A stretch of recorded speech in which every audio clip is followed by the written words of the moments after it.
Bendiciones de lo alto para todos. Damos inicio a este tiempo en la palabra. Nuestro mensaje para este domingo, hermoso día que el Señor ha hecho. Y para empezar quiero referirme a una situación que creo que en alguna manera nos es cercana a todos y cada uno de nosotros.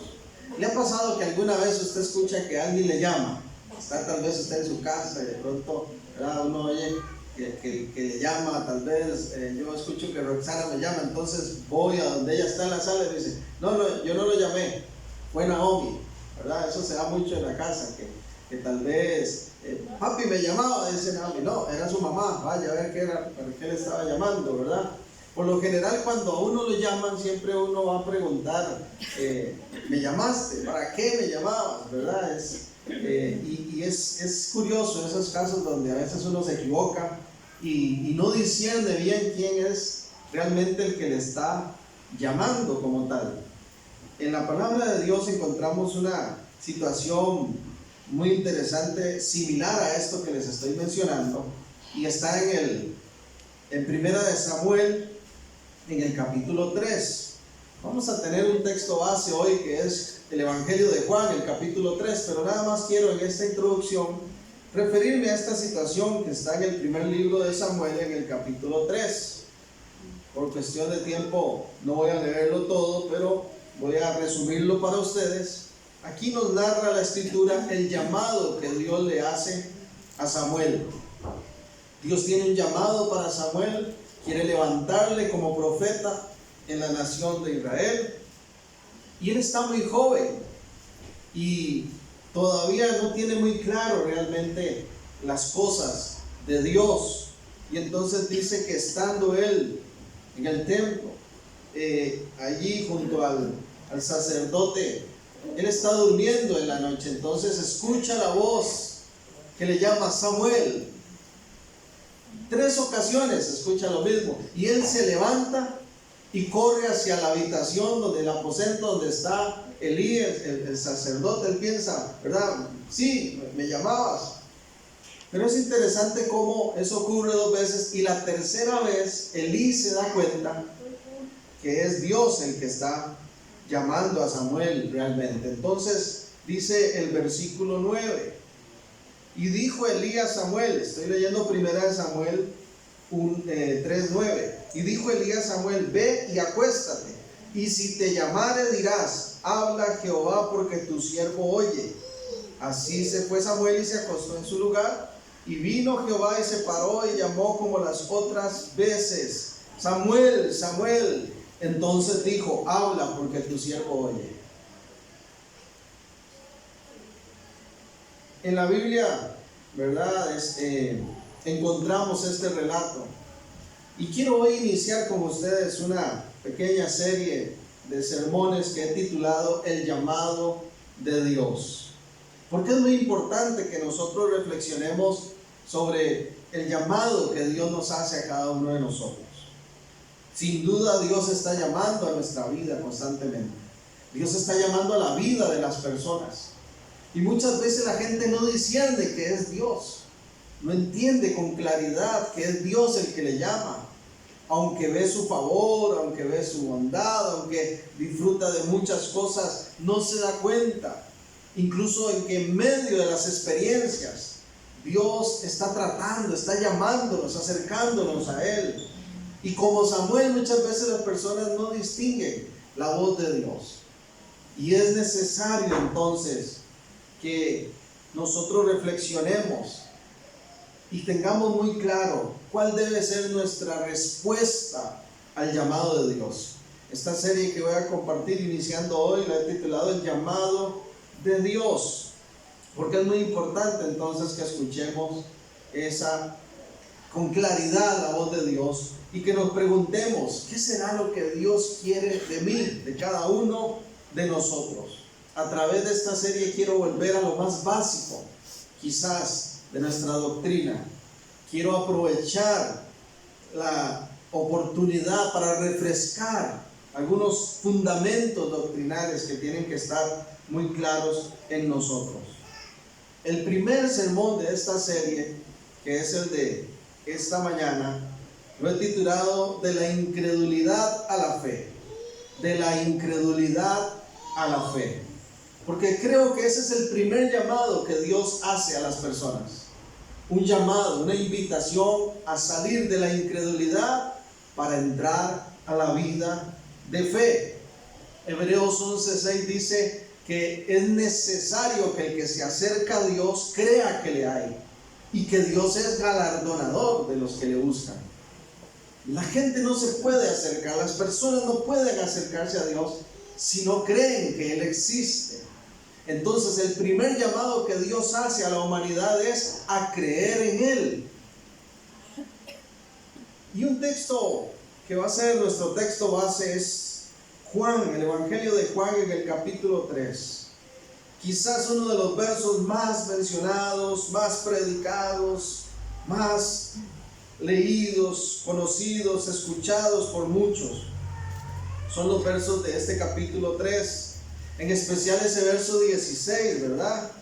Que nos dice, porque de tal manera amó Dios al mundo que ha dado a su Hijo, ¿verdad? A su Hijo unigénito. ¿Para qué? Para que todo aquel que en Él cree no se pierda, mas tenga vida eterna. Acompáñeme, por favor, a seguir esta lectura. Ubique en su Biblia, por favor, Juan capítulo 3. Verso 16, vamos a leer del 16 al 19.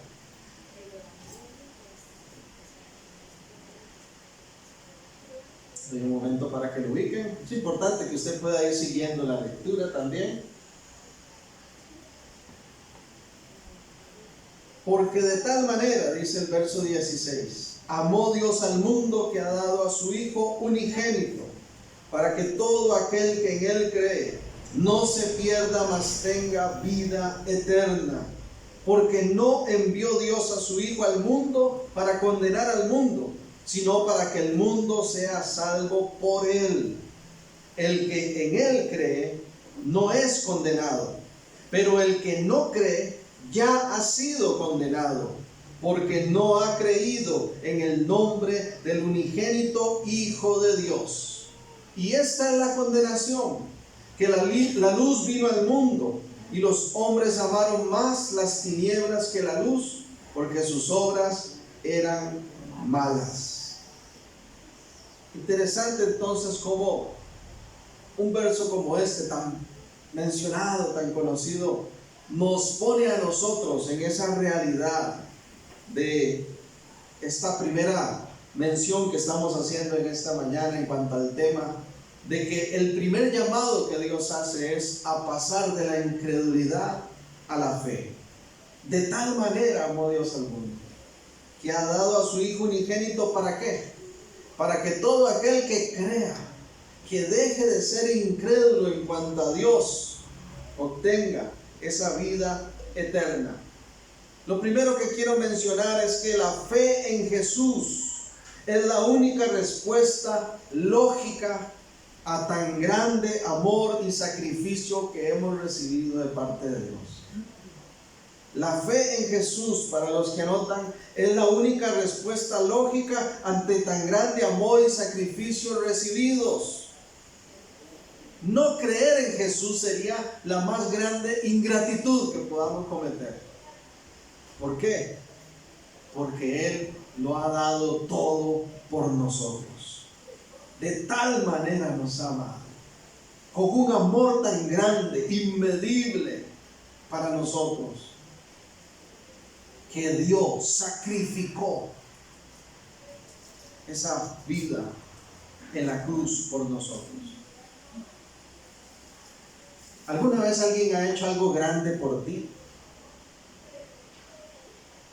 ¿Hay algo que hayan hecho por ti en lo cual tu vida fue marcada y uno dice, estoy muy agradecido con esa persona, nunca me voy a olvidar de lo que hiciste? Cuando hacen algo grande por nosotros, nosotros sentimos gran gratitud, devolvemos ese agradecimiento.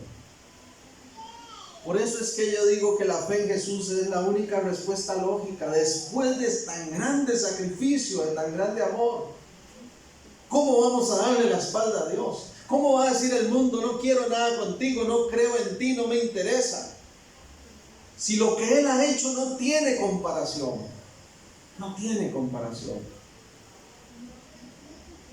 Cuando alguien nos beneficia en alguna manera, uno queda agradecido con aquella persona. Por ejemplo, podríamos decir favores que nos hace la gente, que uno agradece ese tipo de cosas, ¿verdad? Ya estaba conversando con una hermana y le decía que ella estaba agradecida por esa confianza que tuvieron algunas personas de su trabajo, de que dijeron sin problema, ocupa que yo sea fiador suyo, ¿sí? ¿Dónde firmo? ¿Verdad? Ese tipo de cosas uno las agradece, porque no todo el mundo las quiere hacer en este tiempo. Pero hay cosas muy lindas que marcan nuestra vida y uno queda en gratitud realmente para con aquellas personas. En gratitud. Cuando yo estaba muy jovencito, todavía no había cumplido los 18 años y estaba necesitado de un trabajo. Recuerdo que un hermano de la congregación, donde en ese momento estaba congregándome y sirviendo, me dio la oportunidad de entrar a trabajar aquí a Repuestos de la Guacamaya. Por medio de este hermano, ¿verdad? Se me abrió esa puerta. Él me llevó para hacer una entrevista, me conectó ahí con el jefe y yo entré, ¿verdad? Muy jovencito, apenas cumpliendo los 18 años ya estaba entrando a ese lugar. Agradezco esa ayuda, agradezco esa puerta porque lo necesitaba. Pero más atrás hay cosas que la gente ha hecho por mí que yo agradezco también grandemente. Cuando yo estaba en 6º grado de escuela, algunos recordarán que hace algunos años había que hacer unos exámenes que le llamaban del ministerio, eran unas pruebas de sexto para pasar a colegio. Sí.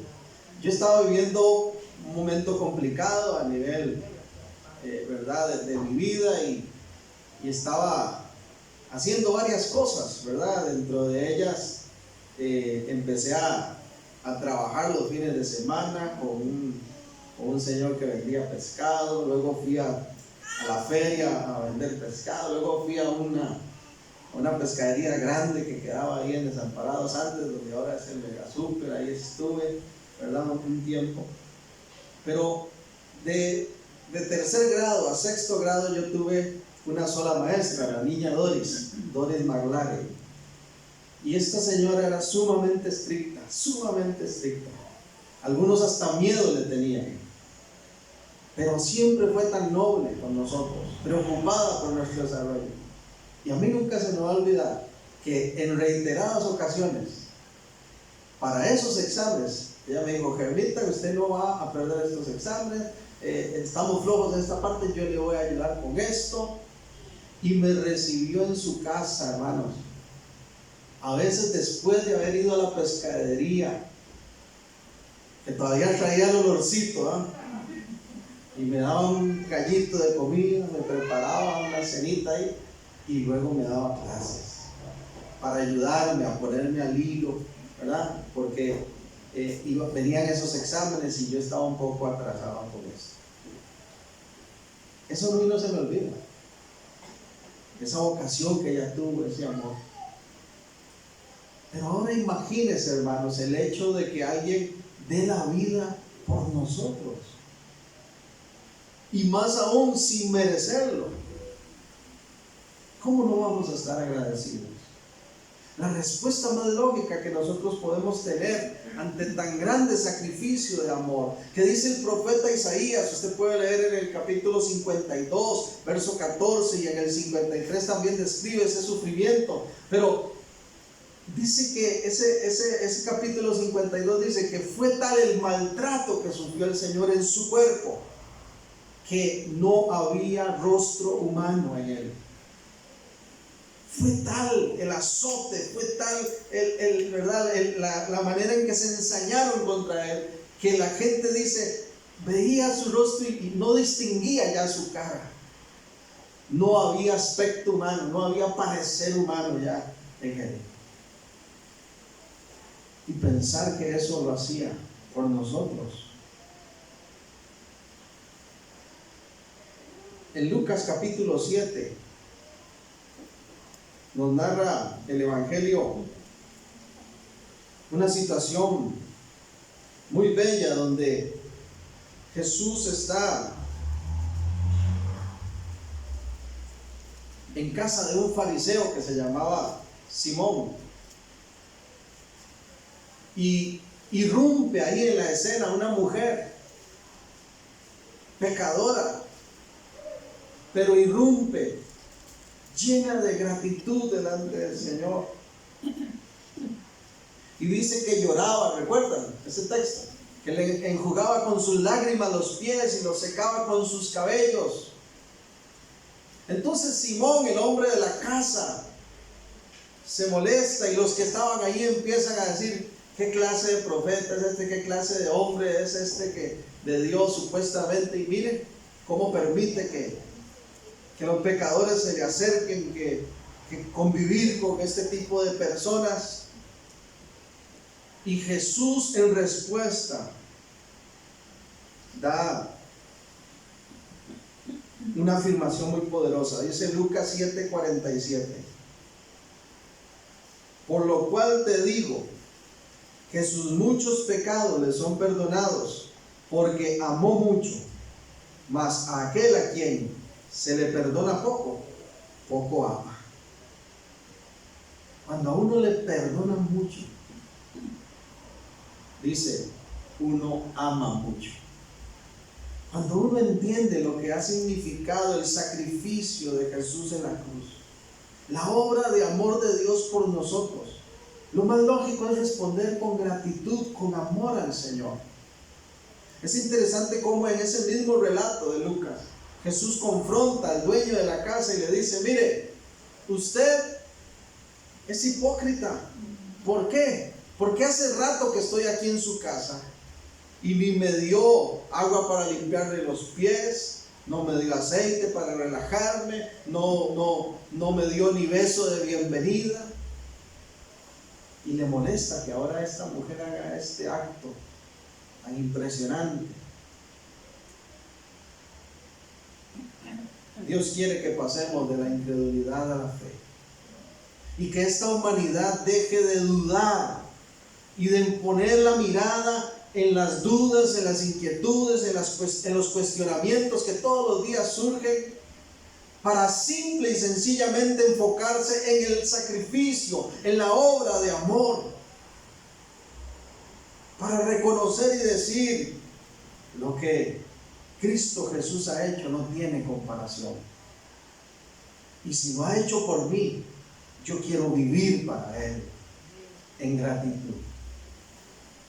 Volviendo a Juan 3:16, de tal manera entonces amó Dios al mundo, que dio a su Hijo unigénito, para que a todo aquel que en Él cree, dio a su Hijo, hizo esa entrega, ese sacrificio. El mismo Jesús dice en los evangelios, nadie me quita la vida, yo la pongo y la vuelvo a tomar.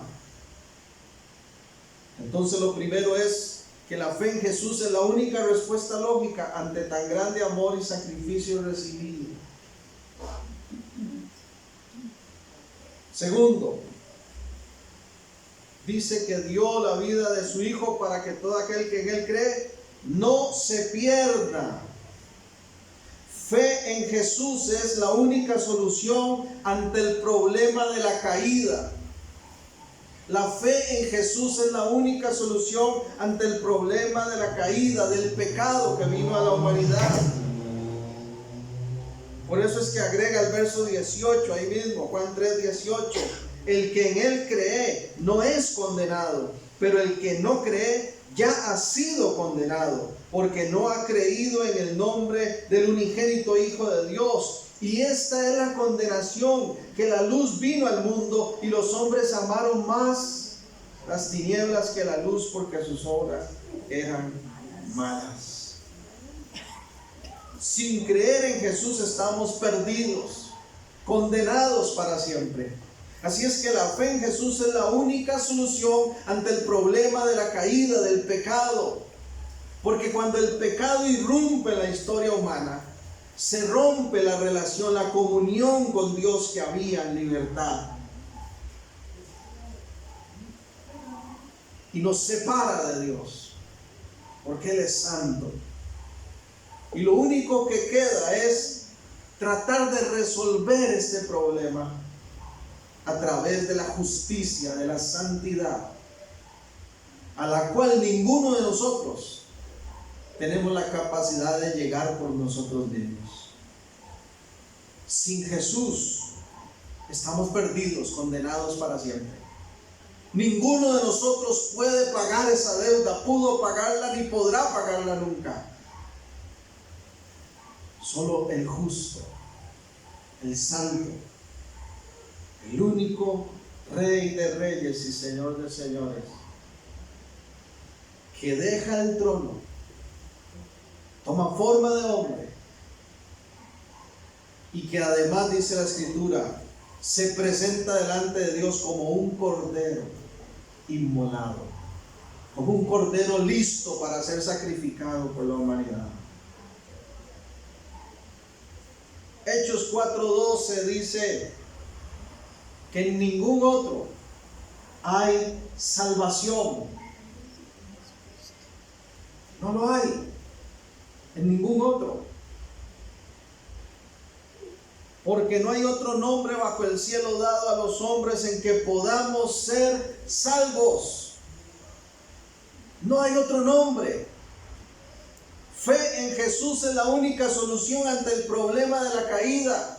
Y en este día yo levanto el nombre del Señor en alto. Proclamo su nombre porque sé que es el único. Y testifico de esa grandeza de su palabra viva porque sé que no hay otro como Él.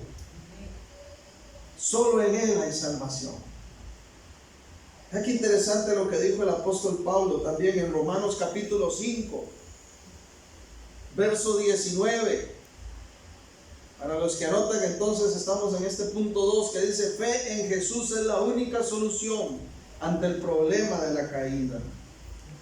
Romanos 5:19 dice: porque así como por la desobediencia de un hombre los muchos fueron constituidos pecadores.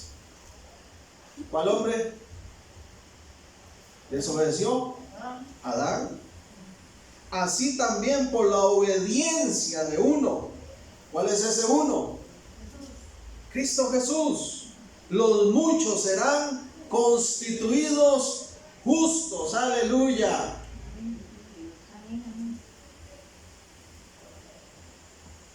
El problema de la caída. Y hay gente que dice, yo he escuchado personas que dicen: pero ¿por qué yo tengo que jalar culpas de pecado si fue Adán el que pecó? Mire, si Adán no peca, en algún momento pecamos nosotros. Porque todos hemos pecado. No podemos decir que estamos siendo hoy condenados por las culpas de Adán solamente, no. Por nuestra propia culpa. Porque también hemos caído en pecado. Porque también hemos ofendido la santidad de Dios. Porque necesitamos resolver ese problema que desde la caída entró a la humanidad y se llama pecado. Y nos separa y nos aleja de Dios y nos da condenación. Cristo es la solución a ese problema. Pero quiero que observemos algo más, porque aquí hay algo muy interesante. Así como el primer hombre, Adán pecó, todos nosotros fuimos pecadores también. A partir de esto, dice que vino la solución de parte de Dios. Por uno que es Cristo, entra la reconciliación con el Padre. Pero vea qué interesante lo que dice el mismo capítulo 3 en los versículos 18 y 19. Juan 3, 18 y 19. El que en Él cree no es condenado. Por eso es que hoy estamos haciendo ese llamado a pasar de la incredulidad a la fe. Porque esto es debido a muerte. El que en Él cree no es condenado. Pero el que no cree ya ha sido condenado, porque no ha creído en el nombre del unigénito Hijo de Dios. Y hace una aclaración más en el verso 19. Y esta es la condenación, que la luz vino al mundo, y los hombres amaron más las tinieblas que la luz, porque sus obras eran malas. Y esta es la condenación. ¿Cuál es la condenación? La condenación que vino producto del pecado desde Adán. Pero aquí, ahora en el Evangelio de Juan nos agrega que hay dos causas de condenación. Una en Adán y ahora otra en Cristo. ¿Por qué? Porque el que rechaza el nombre del unigénito Hijo de Dios se condena. Se condena. Rechazar ese sacrificio, rechazar esa gracia, rechazar esa obra maravillosa de amor, es producto de que seamos condenados.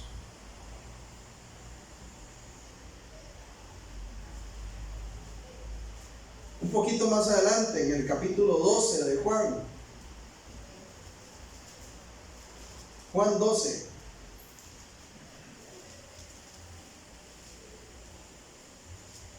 Interesante lo que dijo nuestro maestro.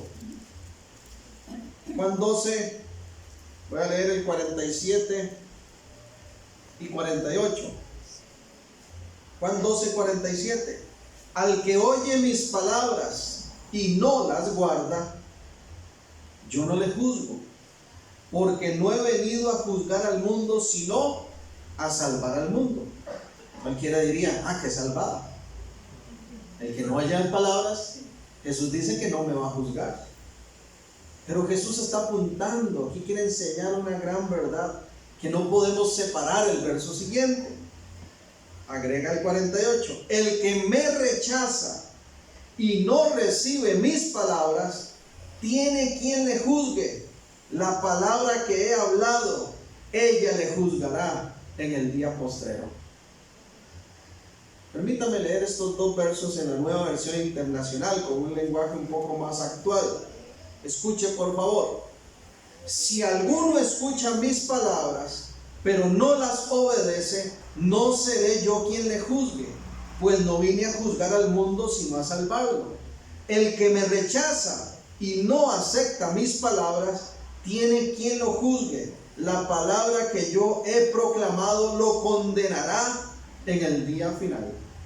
En otras palabras, ¿qué está diciendo Jesús? No hay excusa. No hay excusa. Solo a través de Él resolvemos el problema de la caída. Solo a través de la obra de Cristo somos libres de la condenación. ¿Y quiénes son los que se condenan? Los que no creen, los que rechazan al Hijo unigénito de Dios. Eso es lo que está afirmando este Evangelio. Y eso es lo que estamos afirmando nosotros en esta mañana. Por eso insistimos en la necesidad de que las personas pasen de esa incredulidad a la fe en Jesús, para que sean salvos. Volvamos a Juan capítulo 3. Nuevamente dice entonces, verso 16, porque de tal manera amó Dios al mundo que ha dado a su Hijo unigénito. Ese sacrificio, ese regalo incomparable que dijimos ahora, ¿verdad?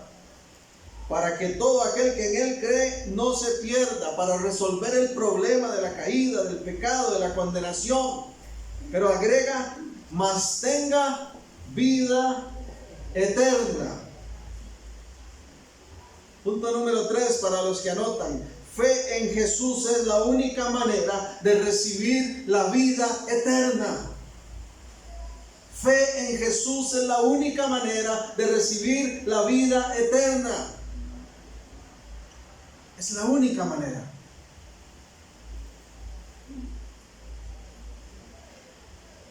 Aquí mismo en el capítulo 3, pero en el verso 36, observe conmigo.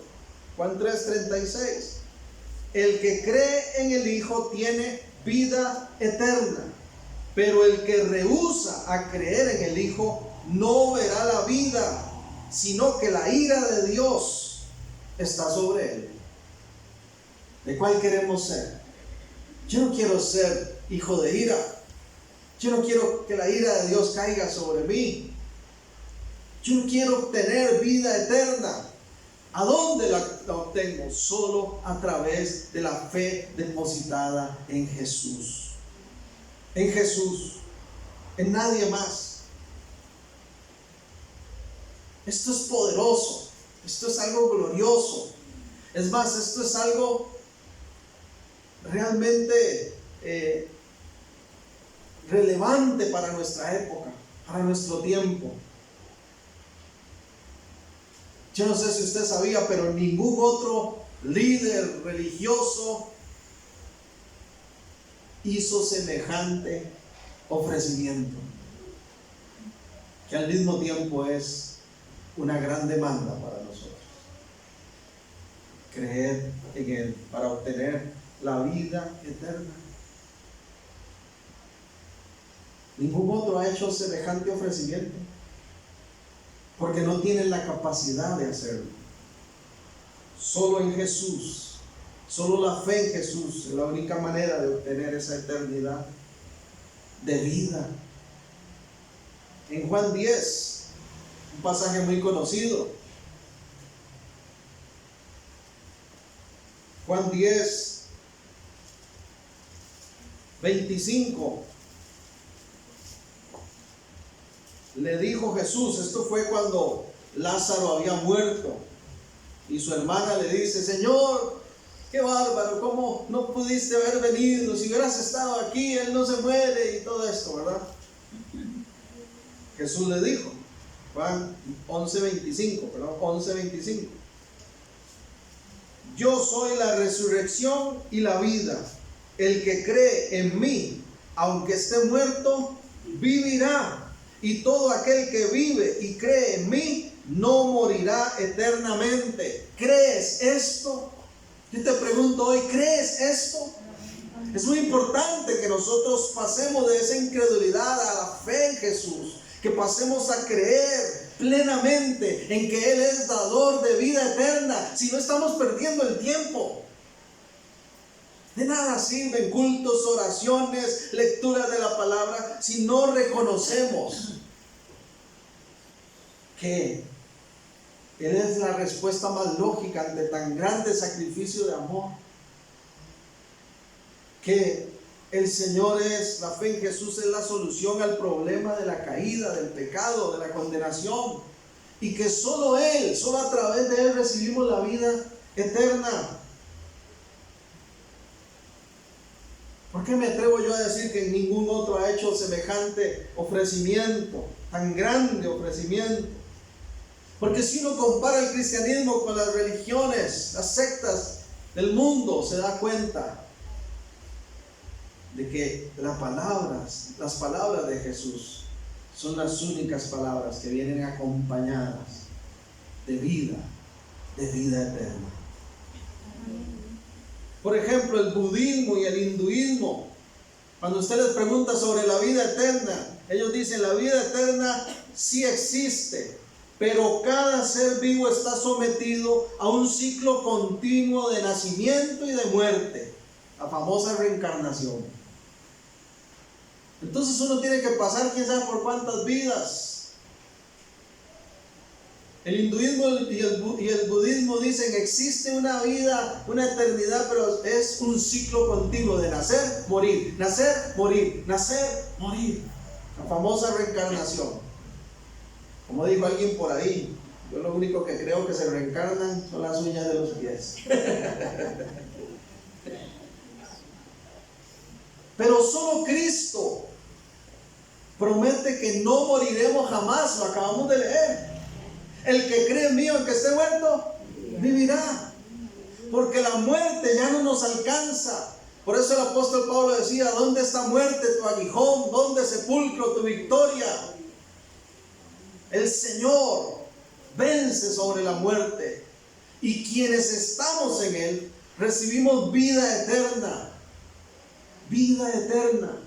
No, vida, muerte, vida, muerte, vida, muerte. No es un ciclo.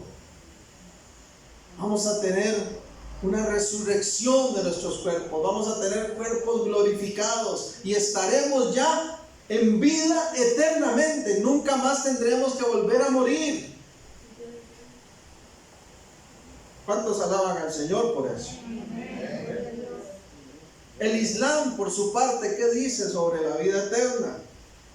El Islam sí promete la posibilidad de una vida de inmortalidad, ya sea en bienestar o en tormento, algo muy similar a lo que conocemos. Pero esta eternidad, dice el islamismo, depende de las acciones o obras buenas que hagan los hombres mientras estén con vida y según la aprobación de Alá. Alá va a aprobar las acciones de los hombres. Si las acciones son buenas, la persona tiene acceso a la vida eterna en bienestar. Si las acciones son malas, la persona pasa una vida eterna en tormento. Las acciones para el islamismo son la clave. Ofrece vida eterna, en cambio el cristianismo ofrece vida eterna por las acciones. ¿Verdad que no? Como regalo de gracia, a partir de las acciones de Cristo, no las nuestras. No es por obras para que nadie se gloríe. No hay nada, por más que yo quiera hacer, intente hacer y trate de hacer, yo no puedo salvarme a mí mismo, yo no puedo darme acceso a la vida eterna. Siempre quedaré corto. Pero las acciones de Cristo, la obra de Cristo en la cruz, su sangre derramada, su intercesión por nosotros, su mediación delante del Padre es la que nos da ese acceso a la vida eterna. No es que los cristianos no creamos en la necesidad de las buenas obras. Claro que es necesario. Pero como decía un famoso pensador,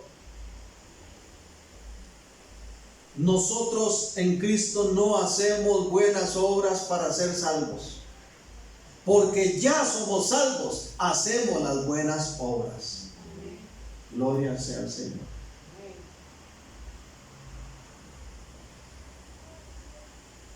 Solo la fe en Jesús es la única manera de recibir la vida eterna. Por eso dice Juan 14:6, con total propiedad Cristo Jesús proclamó, declaró: yo soy el camino, la verdad y la vida. Él no dijo yo soy un camino, no dijo soy una de las verdades, no soy posiblemente la vida. No, él dijo rotundamente: yo soy el camino, la verdad y la vida. Y si tú no conoces ese camino, y si no has conocido esa vida, y si no has conocido esa verdad, yo te invito a que vengas a Él.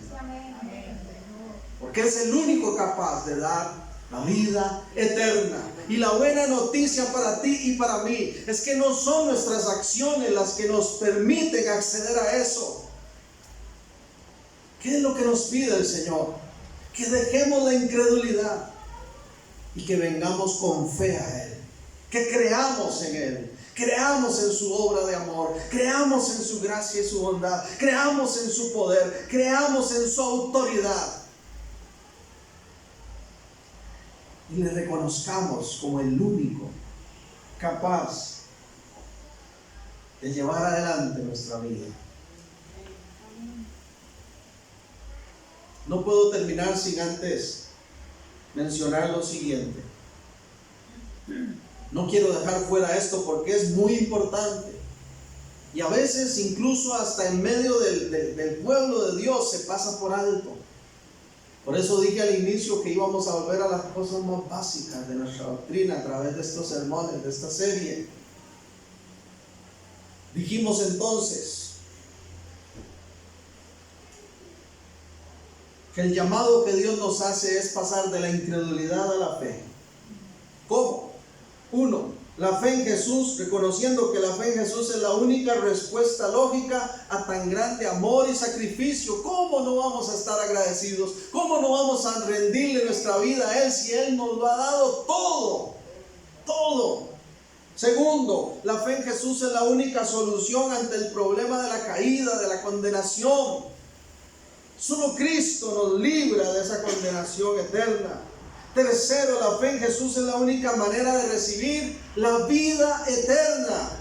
No hay otra manera, no hay otra forma. Esto no es pagando, esto no es a través de intermediarios. El único es Cristo. Cristo. Ni siquiera son nuestras obras y nuestras acciones.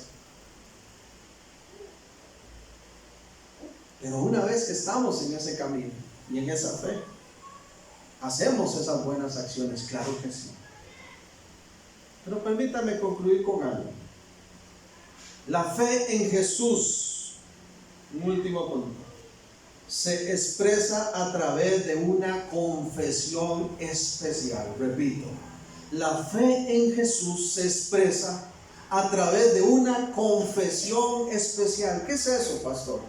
¿A qué se refiere con confesión especial? Por favor, observe conmigo Romanos capítulo 8. Romanos capítulo 10, versículo 8.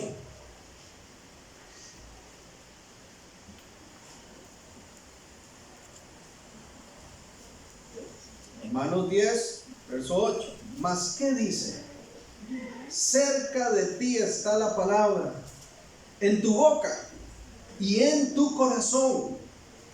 Esta es la palabra de fe que predicamos, que si confesares con tu boca que Jesús es el Señor y creyeres en tu corazón que Dios le levantó de los muertos, serás salvo. Porque con el corazón se cree para justicia, pero con la boca se confiesa para salvación. Repito, porque con el corazón se cree para justicia, pero con la boca se confiesa para salvación. Los cristianos llamamos a esa confesión especial la oración de fe, ¿cierto? La oración de fe. ¿La has hecho alguna vez? Tú que miras este video, ¿has hecho esa oración de fe? ¿Has creído en tu corazón que Jesús es el Señor, el único capaz de resolver el problema de nuestro pecado, de nuestra culpa, el único capaz de otorgarnos la vida eterna, el único que ha mostrado tan grande amor, incomparable como ningún otro, y que ha pasado por alto nuestra mala conducta, nuestro mal accionar, para ofrecernos su gracia, su perdón? Dice que si hemos creído, vamos a acompañar eso que está en nuestro corazón con una confesión especial en nuestra boca. Si ya hiciste esa confesión especial, si no lo has hecho, puedes hacerlo hoy. Lo importante es que no dejemos pasar esa oportunidad para invitar al Señor a que gobierne por completo nuestro ser. ¿Cuántos ahí donde están viendo este video, en su casa, en su sala? ¿O cuántos incluso aquí en el templo pueden decirle en esta mañana: Señor, he tenido alguna cercanía tal vez con tu palabra, con las cosas de Dios, pero realmente no he hecho esa confesión especial? Hoy reconozco que soy creyente, que ya no soy de los incrédulos que dudan de ti. No. Creo en ti firmemente, con todo mi corazón, pero también te confieso con mi boca. Acompáñeme a orar. Si usted necesita hacer esa oración de fe, hágalo en este día. Ahí donde usted está con Dios. Lo que hay en su corazón, lo que usted ha creído, usted dice hoy: sí, amén, pastor, es cierto. Jesús es todo eso que hemos leído. Yo creo a esa verdad de la palabra. Creo que Él es el dador de vida. Y lo confieso con mi boca. Entonces oremos juntos. Dígale: amado Dios, quiero darte gracias por llamarme. Quiero darte gracias por sacarme de la incredulidad y ponerme en este camino de fe. Reconozco que tu palabra es verdad. Reconozco que solo en ti hay salvación y vida eterna. Reconozco que por mí mismo no puedo ni limpiarme de pecado, ni salvarme del juicio, y que te necesito. Hoy acepto tu llamado. Recibo ese regalo de amor tan maravilloso que me das. Tu propia vida, tu sangre derramada por mí en esa cruz. No tengo con qué pagarte. Solamente puedo decirte que creo con todo mi corazón. Y con mi boca hoy confieso que tú eres mi Señor y mi Salvador. Gracias. Gracias, porque sé que tengo esa promesa de vida eterna en ti. Gracias porque sé que no hay condenación que prevalezca sobre mi vida y que hoy soy una nueva criatura, que a partir de esta confesión especial, tú me envuelves en tu amor y envías tu Santo Espíritu a vivir, a habitar en mi corazón. Me pongo en tus manos para que cumplas todos los propósitos que tengas conmigo. Y me comprometo a seguir tus pasos. Cristo Jesús, eres mi Maestro. Te amo y te bendigo. Si ya has hecho esta oración, ¿qué es lo que queda? ¿Qué es lo que nos pide Dios? Que vivamos conforme a esa fe. Que sigamos el modelo de quien nos ha llamado. Entonces termino diciéndote que te exhorto, te animo a vivir el verdadero cristianismo, porque hemos pasado de la incredulidad a la fe en Jesús. Adelante, que Dios continúe bendiciendo tu vida. Gloria a Dios. Dios mediante continuaremos esta serie la próxima semana. Yo ya le invito a que no se pierda ese segundo sermón relacionado a este tema del llamado de Dios. Así es que hasta pronto. Saludos.